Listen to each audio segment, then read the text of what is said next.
Selamat siang, Tribuners. Hari ini kembali lagi bersama saya Gilbert Syamsandro dalam program Selebrasi Lokal 2022. Sekarang ini saya mau membahas, mengulas pertandingan babak 16 besar Piala Dunia 2022 yang mempertemukan antara Maroko, tim underdog dari grup F, bertemu dengan Spanyol yang tidak diduga merupakan runner-up dari grup E setelah kalah dari Jepang. Untuk mengulas pertandingan Maroko dan Spanyol, saya sudah ditemani dengan Bung Majid. Halo. Selamat siang. Selamat siang, Bung Gilbert. Bung Majid, melihat pertandingan Maroko Spanyol ini untuk permulaan, seperti apa gambaran dari Bung Majid melihat Spanyol, Maroko apakah akan menyulitkan Spanyol atau justru Spanyol akan memegang dengan mudah ke babak 8 besar nanti? Jadi saya mau jelasin dari Mas Gilbert dulu yang menotif soal Maroko, tim kuda hitam ya di grup E ini kalau tidak salah. Emang Maroko berasal dari zona Afrika ya. Kita tidak sangka-sangka dia tuh bersama Kroasia, Belgia, sama Kanada. Mungkin kalau yang awalnya kita lihat bakal yang bisa masuk ke lolos 16 besar itu Belgia sama Kroasia lah ya. Tapi secara mengejutkan, Maroko malah membalikkan prediksi-prediksi banyak orang ya. Dia tidak terkalahkan, mengemas 7 poin. Pertama itu imbang. Maroko salah satu tim yang belum pernah kalah di Piala Dunia ya, selain Inggris, Belanda ya, termasuk juga Maroko. Makanya saya bilang ini tim yang sangat tidak diduga-duga ya. Kemudian di babak pertama, laga pertama lawan Kroasia itu 0-0. Kita dari situ ya udah bisa melihat, wah Kroasia kan kita tahu ya bagaimana pemain-pemain di dalamnya Piala Dunia edisi sebelumnya. Betul. Di dalamnya juga permainannya juga seperti apa, tapi bisa diimbangin. Dari situ kita bisa masih mempelajari apa Kroasianya yang belum panas, atau Marokonya juga yang lagi on fire. Nah, kemudian di laga kedua ini baru kita melihat bagaimana kualitas dari Maroko itu sendiri, mengalahkan Belgia yang notabene sebagai, kalau tidak salah sekarang peringkat kedua FIFA, dunia ya, dengan kalau dibilang sekarang generasi emas ya sebelumnya. Bener, generasi emas ya. Hazard, Lukaku, semuanya bisa dikalahkan, dihantam 2-0 dan terakhir mengalahkan Kanada 1-0, walaupun kita tahu 2-1 ya, walaupun kita tahu Kanada juga tidak terlalu banyak pemain yang bagusnya, tapi di situ ada winger cepatnya ya, si pemain Kanada tuh. Terus dari situ kita lihat Maroko bener-bener pemimpin klasmen. Betul. Bersama Kroasia yang maju ya, sebagai runner up. Belgia malah terhempas kan. Nah, menghadapi Spanyol yang notabene memang runner up dari grup F, dari grup E, karena Jepang kemarin berhasil mengungguli di atas. Ya kalau kita lihat di sini, ini benar-benar pertandingan yang sangat menarik untuk dinantikan. Spanyol dengan ala permainan tiki-takanya walaupun tidak se-era 2010 ya kalau tidak salah. Sekarang dengan perpaduan antara pemain muda dan pemain berpengalaman menghadapi Maroko yang kita lihat pemain-pemain khas emang adanya di Afrika Utara ya, dengan dia masih gaya permainannya tuh lebih ke Eropa dan lebih ke Perancis. Banyak dari beberapa pemainnya memang yang mempunyai 2 kewarganegaraan dengan Perancis ya, tapi warna atau gaya permainan dari Maroko ini ya perpaduan antara kecepatan dari Afrika dan teknik skill yang dipadu dari Eropa. Jadi kalau kita lihat Maroko melawan pertandingan Spanyol ini bisa dibilang sangat-sangat dinantikan. Kalau Mas Gilbert sendiri, Spanyol gimana nih setelah kemarin kalah lawan Jepang 2-1 ya? Lawan Maroko yang belum terkalahkan, prediksinya seperti apa nih? Kalau menurut saya sendiri, sepertinya Spanyol tidak akan, meskipun ada status tidak pernah terkalahkan selama fase grup oleh Maroko, sepertinya Spanyol tidak akan terlalu berusaha lebih keras ya untuk maju ke babak besar mengalahkan Maroko. Karena kita tahu Spanyol dan Maroko sendiri, Spanyol sekarang berada di peringkat 7 dunia dan Maroko peringkat 7 FIFA, dan juga Maroko 22. Cukup jauh perbandingannya. Selain itu juga dari kedalaman skuad dari antara dua timnya juga berbeda signifikan ya. Di mana seperti lini depan hanya yang dapat diandalkan oleh Maroko selama ini Hakim Ziyech. Dicetak 1 gol. Dicetak 1 gol dan pertahanannya ada Hakimi. Dibanding dengan Spanyol yang luar biasa, hampir semua pos merata ya kedalaman skuadnya.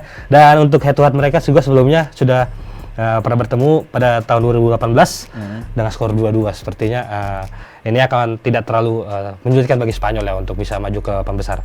Kita kalau melihat kedalaman skuadnya dari Spanyol sendiri saat ini sudah sangat mumpuni ya, meskipun di awal sempat ada kontradiksi dengan Luis Enrique ya, tidak membawa De Gea, tidak membawa Ramos. Betul. Tapi karena banyak pilihan ya, pemain yang bingung juga ya.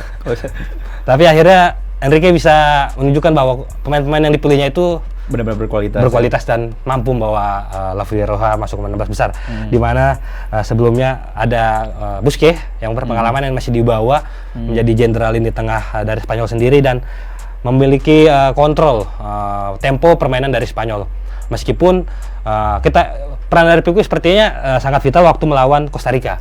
Pique sangat mampu mengatur ritme junior-juniornya bisa dibilang ya. Ada Pedri, ada Gavi,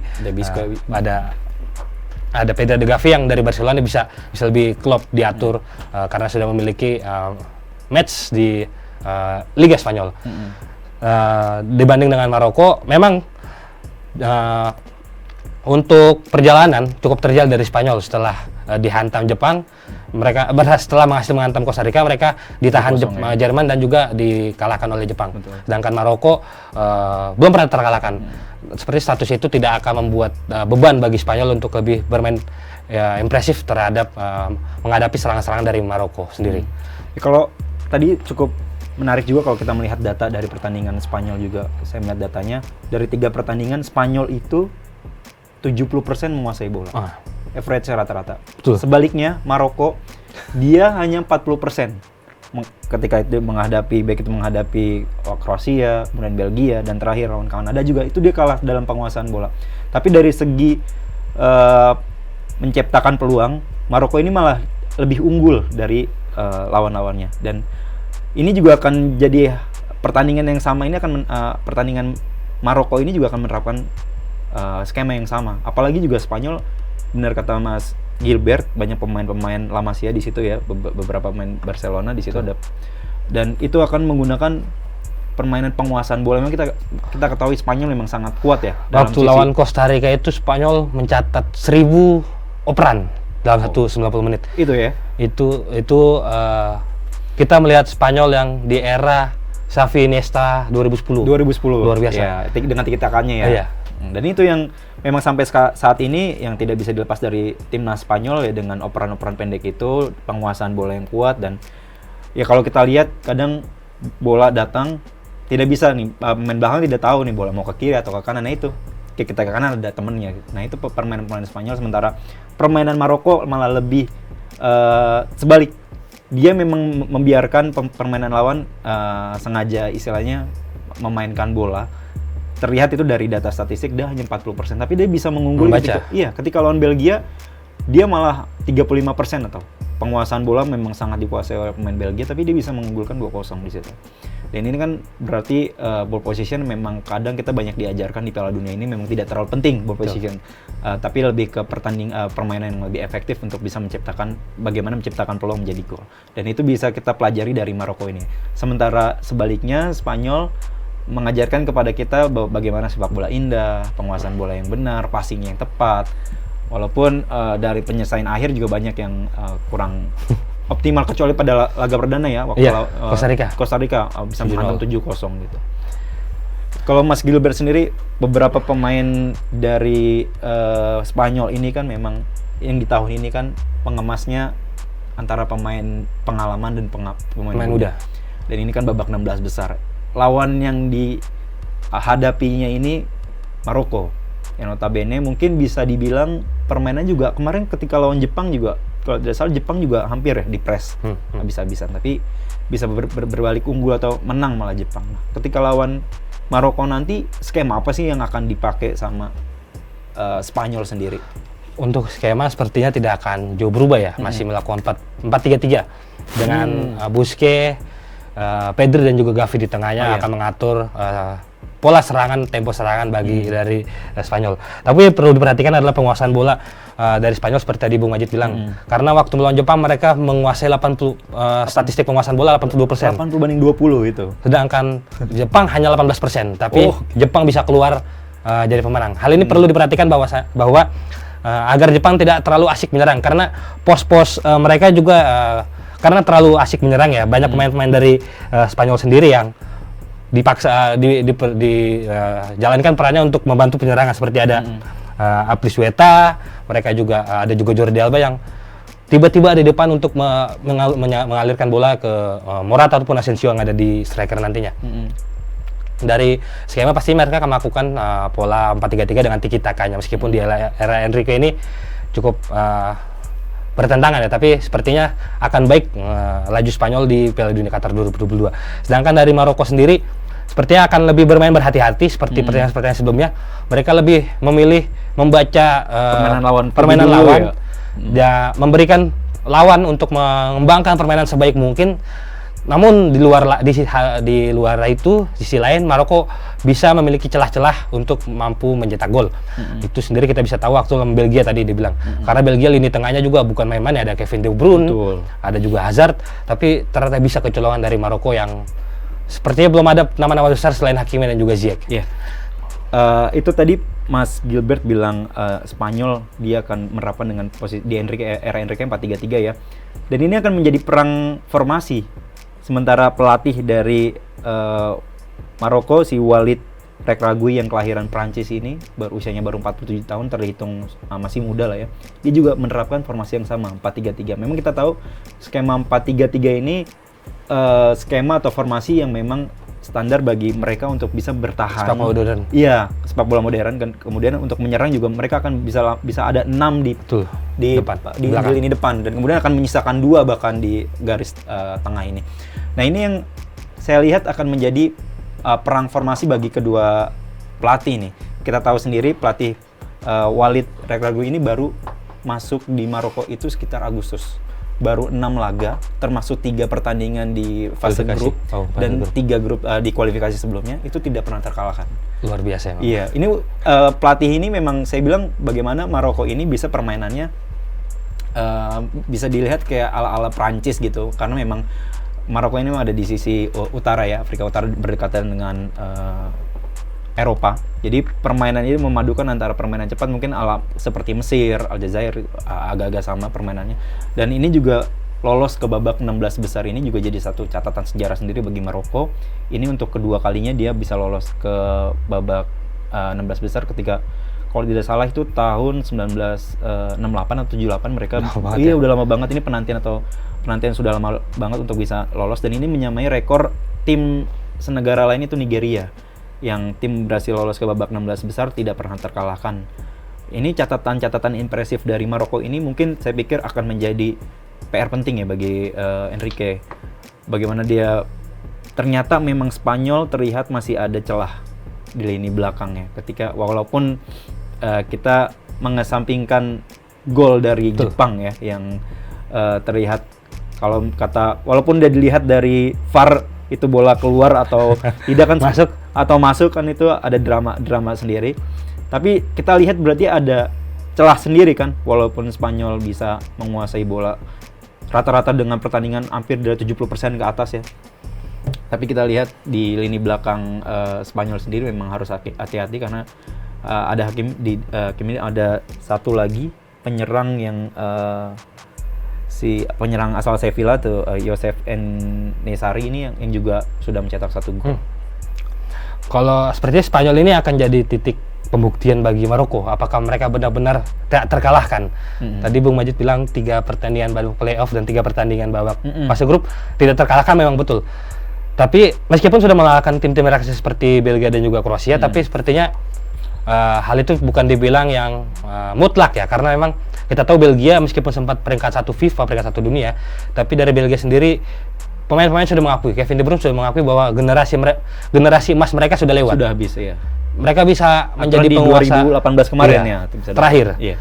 Mereka bisa jadi penguasa peringkat FIFA waktu itu karena generasi emas yang ada Eden Hazard, Thiago Hazard, ada Kevin De Bruyne, ada Lukaku, ada Courtois. Tapi pada Piala Dunia tahun ini Kevin De Bruyne mengakui bahwa generasi mereka sudah lewat dan mereka tidak punya regenerasi yang sepadan dengan penerus-penerus mereka sebelumnya. Begitu juga dengan Kroasia, finalis Piala Dunia 2018 kemarin, untuk bermain di Piala Dunia Qatar 2022 ini sebagian besar masih ditarik seperti Luka Modric, Brozovic, Perisic dan rata-rata usia pemain Kroasia itu 33,5 tahun yang akan dibawa sama-sama Belgia lah itu. Tapi mereka tidak punya regenerasi yang baru di Piala Dunia tahun ini, jadi tidak bisa menunjukkan tareh mereka seperti yang mereka tunjukkan di edisi sebelumnya. Berbeda dengan Spanyol. Spanyol kita tahu selalu memiliki regenerasi yang sangat-sangat baik, mulai dari zaman Fernando Torres, David Villa, sekarang ada Asensio, ada Morata, di tengah juga Xavi Iniesta, ada Pedri Gavi, ada Busquets. Untuk lini pertahanan juga tidak kalah luar biasa ya. Dari zaman Puyol, Pique, sekarang ada Laporta, Aymeric Laporte, terus kanan kiri masih dibilang berpengalaman ya untuk lini pertahanan Spanyol. Ada Rodri, Aymeric Laporte, ada juga Jordi Alba dan juga Azpilicueta. Dan di kiper mungkin agak baru ya, Unai Simon menggantikan kiper sebelumnya berpengalaman De Gea dari MU. Ini mungkin yang akan menjadi faktor utama kesulitan dari lini pertahanan Spanyol agar bisa menahan agar tidak kecolongan dari serangan-serangan. Sebenarnya Maroko ini dibilang serangan balik juga tidak seperti Jepang, Korea. Betul. Tapi mereka bisa membawa bola dan bisa menempatkan pemain-pemain itu untuk mencetak gol. Kalau kita lihat Jepang dan Korea benar-benar serangan balik pure, murni. Bisa dibilang militan ya. Militan. Ghana juga seperti itu kemarin, rekan senegaranya waktu melawan Uruguay. Itu lebih mengandalkan serangan balik. Sementara Maroko ini agak bingung, susah mengungkapkannya, tapi mereka bisa perlahan pasti untuk mencari celah dalam penguasaan mengalirkan bola ke depan.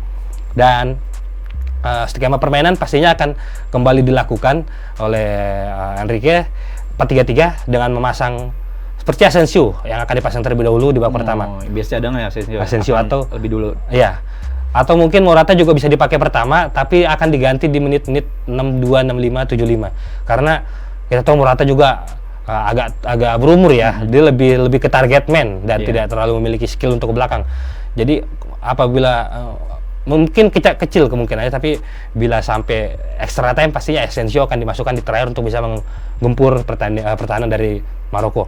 Sementara dari lini pertahanan Spanyol sendiri, lini tengah Spanyol sendiri masih akan diperkuat Busquets, Gavi, dan Pedri. Mereka sudah klop di Barca ya, jadi lebih bisa mengatur tempo apa yang akan dijalankan Spanyol sesuai dengan skema pelatih untuk bisa mencetak gol ke gawang Maroko sendiri. Oke, kalau menurut saya ini kalau untuk bisa mengimbangi permainan dari Spanyol sendiri, saya pikir Walid akan menerapkan man-to-man marking ya. Bagaimana kita tahu penguasaan bola atau tiki taka itu bakal bisa hancur ketika pemain itu benar-benar di press, jangan sampai dikasih ruang, karena kasih ruang seperti apapun mereka kan bisa mengalirkan bola begitu indahnya. Bahkan Xavi atau Iniesta sendiri, mereka sendiri mengatakan ketika bola dari dia, bola terserah saya gitu, mau bolanya ke sana yang penting orang yang di sana sudah mengetahui. Nah, ini yang akan dipahami oleh Walid dengan skema.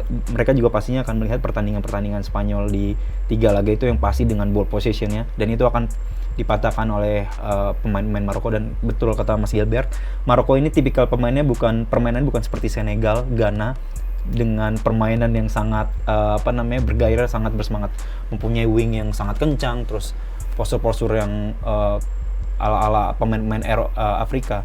Mereka itu bermain seperti layaknya Mesir, Muhammad Salah, terus Afrika Utara memang yang agak berbaur dengan mempunyai warna tersendiri dengan percampuran dengan gaya Eropa. Dan saya pikir Maroko ini akan benar-benar bermain akan pertama ya untuk laga pertama, untuk babak pertama akan mengikuti dari permainan dari Spanyol sendiri seperti apa. Seperti sebelum-sebelumnya. Benar, seperti sebelum-sebelumnya. Memang kalau kita lihat kan 40% loh. Dia tuh benar-benar kalau kita lihat secara statistik dia tidak terlalu menguasai jalannya pertandingan di 3 pertandingan itu. Nah, ini ketika lawan Spanyol, kalau misalnya kita prediksi ya jelas Spanyol akan tetap menguasai jalannya bola, jalannya pertandingan. Tapi kalau kita lihat Maroko sendiri, dia memang punya beberapa pemain, saya pikir kualitasnya dia hampir sama ya, menyeluruh.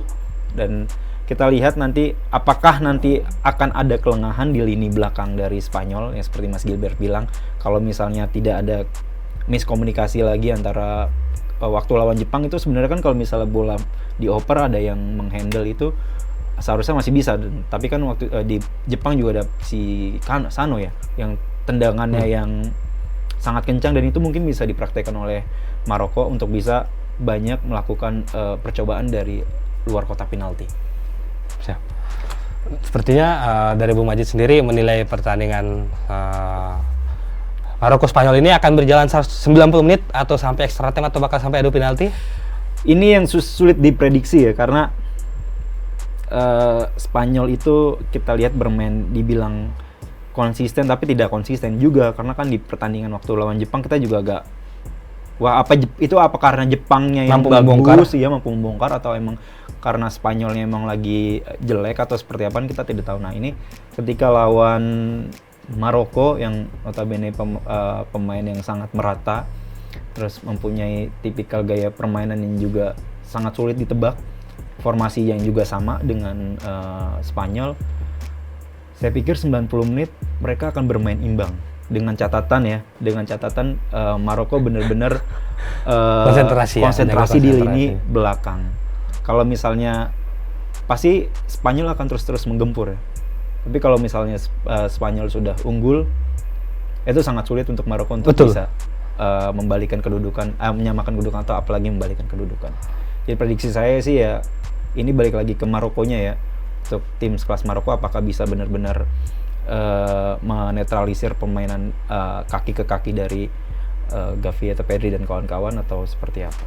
Dari pandangan dari sepertinya Maroko untuk memaksa Spanyol bermain sampai 120 menit agak mustahil ya. Lihat dari kualitas kedalaman pemain, kualitas skuad, kualitas pelatih, dan juga kualitas pemainan di bawah saat ini, sepertinya Spanyol akan mampu mudah mengakhirkan pertandingan ini dengan 90 menit. Dengan gol mungkin 2-0 ataupun 3-1 masih mampu diraih oleh Spanyol, melihat rapihnya barisan pertahanan mereka ya. Karena hal-hal seperti Jordi Alba, saya sangat suka permainan Jordi Alba ketika di belakang tapi tiba-tiba ada di depan untuk alirin bola. Sepertinya itu akan overlap ya. Itu tidak akan itu belum ditemui oleh Maroko saat melawan Belgia ataupun Kroasia. Banyak hal baru yang akan ditemui Maroko lawan Spanyol ini. Meskipun mereka statusnya sudah mengalahkan tim-tim besar sebelumnya ya. Dan ini akan menjadi ujian sebenarnya untuk Maroko, apakah mereka benar-benar tak terkalahkan atau hanya sementara. Mungkin skor 2-0 atau 3-1 masih dapat diambil oleh Spanyol pada pertandingan ini. Untuk skor mungkin dari Bung Majid? Kalau untuk skor sih ya tadi seperti saya bilang, sebenarnya Maroko ada kans juga untuk bisa menahan imbang Spanyol sampai ke 90 menit atau bisa meneruskan atau memaksa pertandingan hingga ke babak extra time, dan bisa saja ke adu penalti. Dengan catatan ya benar-benar konsentrasi full, karena bakalan pertandingan prediksi saya bakal dikuasai sepenuhnya oleh Spanyol. Tapi 70% Spanyol udah pasti. 70%, ya 70%. Kita juga belajar dari Kroasia. Kroasia itu hampir sama sama Spanyol, mempunyai kekuatan di passing pendeknya hampir sama. Tapi ini Spanyol malah rajanya penguasaan bola ini Spanyol lah. Kalau misalnya lengah, ya mungkin bisa setuju dengan Mas Gilbert, bisa di margin 2 ya untuk Maroko kalau misalnya sampai lengah. Tapi balik lagi ketika Maroko sudah kebobolan, itu sangat sulit untuk bisa menembus pertahanan dari Barcelona. Ya, itu dia. Betul. Itu dia sobat WK dan Tribuners ya. Ulasan pertandingan 16 besar Piala Dunia Qatar 2022 antara Maroko dan juga Spanyol bersama dengan Bung Majid. Nantikan update-update atau ulasan-ulasan pertandingan selanjutnya di Tribuners. Bagi Tribuners yang ingin memiliki pendapat lain atau memberikan komentar terkait hasil akhir pertandingan, bisa tulis di kolom komentar. Demikian ulasan hari ini. Selamat siang dan terima kasih. Jangan lupa subscribe ya.